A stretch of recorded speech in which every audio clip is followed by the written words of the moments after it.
Hello everyone, I'm Weilian Li. I'm working in the Computational Methods Lab, so thank you for having me here. So today I'm going to talk about the interactive evacuation to improve the public flood perception.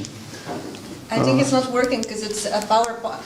Okay, so you know in the last decades the techniques for disaster prevention have been greatly upgraded, but the frequency of disasters has continued to increase rather than decrease. So according to the report from the UN office, so the floods in 2020 were higher than the last average 20 years.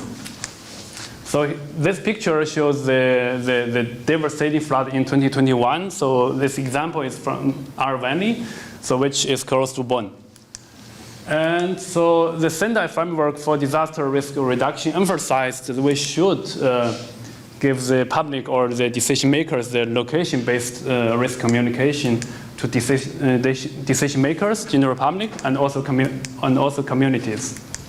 So our idea, we do think the primary concern for the public is to tell them what they can do when they face floods. So we should answer those three questions. The first one, we should tell them when should I leave the house?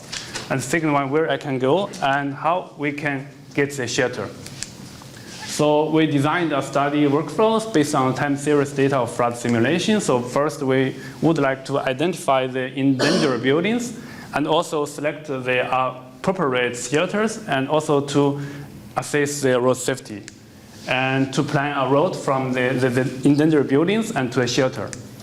So, and finally, we want to dynamic visualize the process.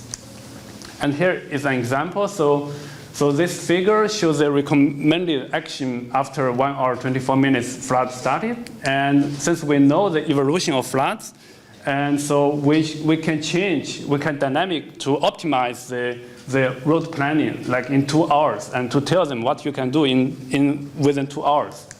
So with the support of City of Bonn, so we get the more detailed and high resolution city models, and then we implement our simulation results in a 3D scene. So I have a video, if I have 30 seconds. Yeah, 30 seconds. So I can show you, and here.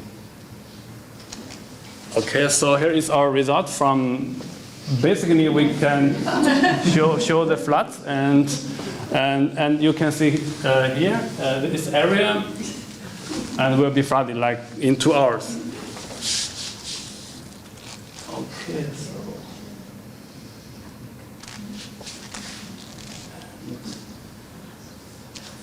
And okay, so the next step, we would like to incorporate more semantic information in our simulation or in our route planning like CityJammer models and also optimize the evacuation route. Okay, that's it. Thank you.